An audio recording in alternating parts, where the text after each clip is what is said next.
I was told by many teachers that the way to start a piece is by playing its skeleton. I didn't pay much attention at the time to what that meant and why it would serve me, but I see it now. Playing the skeleton means taking out one or two elements of the piece and learning about it by playing through it by itself. It could be just to play the melody. It could be the melodic line with one bass note. It could be playing just the harmonies. I'm going to explore all three of those in this video. This is the first phrase from Chopin's iconic Nocturne in E flat major, Opus 9, number 2. That's what we'll be working on today. It's a melody that everybody knows. It's just in our consciousness now.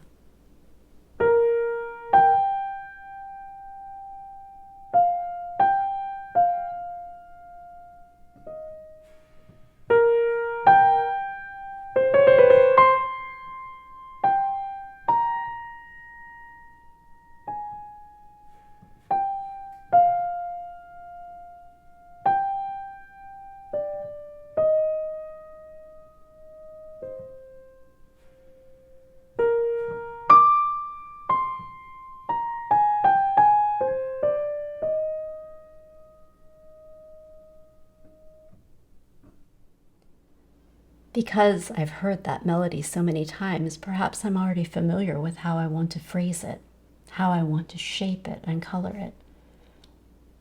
There's still more to learn for that. But I want to concentrate now on adding or listening to a bass line.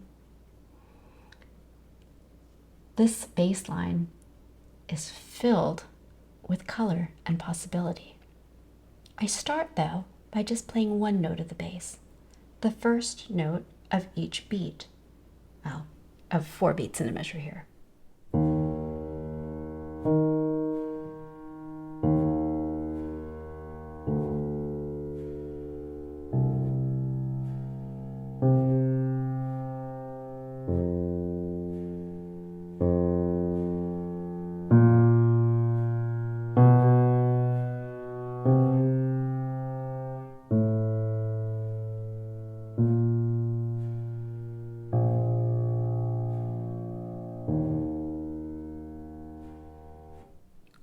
Even just playing that simple bass line, you hear and feel a sense of phrase. Some notes are louder than others, some are softer. There's a destination.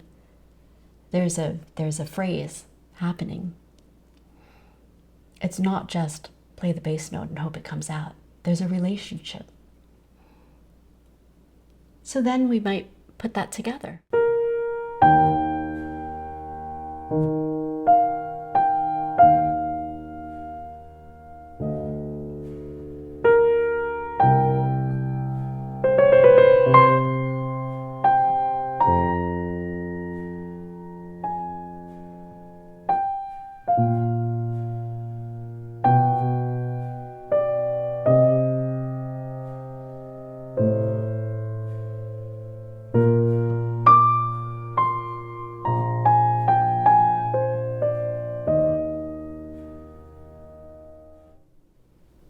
Pretty much a duet between the hands.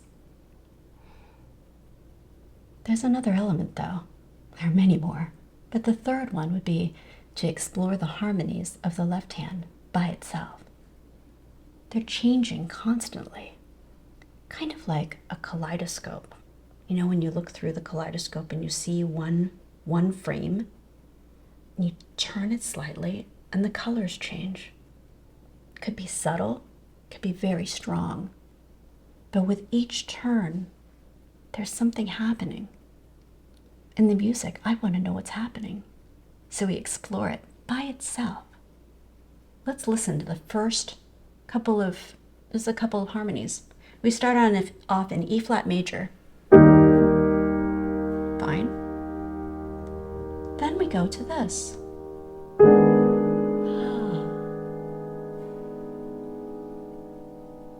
And back to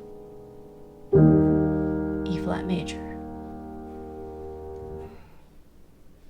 But this is interesting.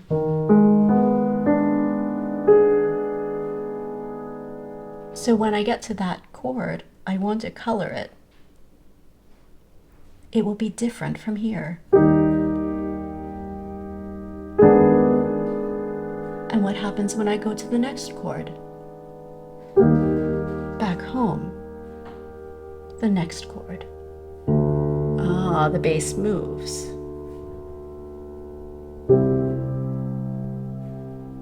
Isn't that wonderful? We're only on the second measure. Let's do that one more time.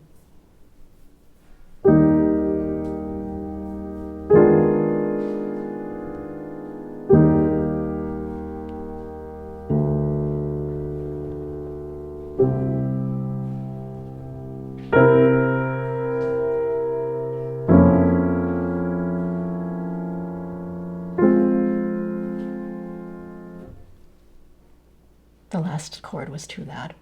But still, every chord is changing. Every chord has color and possibility. Every chord has a relationship to the chord before it. And our job is to listen for those relationships and shape accordingly. There's still much more work to be done on this, but that's learning about playing the skeleton of a piece, and it aids tremendously in the learning of it. I have forever to figure out how to play all of those notes as written. But with more understanding of how I want the end product to sound, it kind of informs how I would learn to play those notes. It will inform my technique. So, play the skeleton. It works.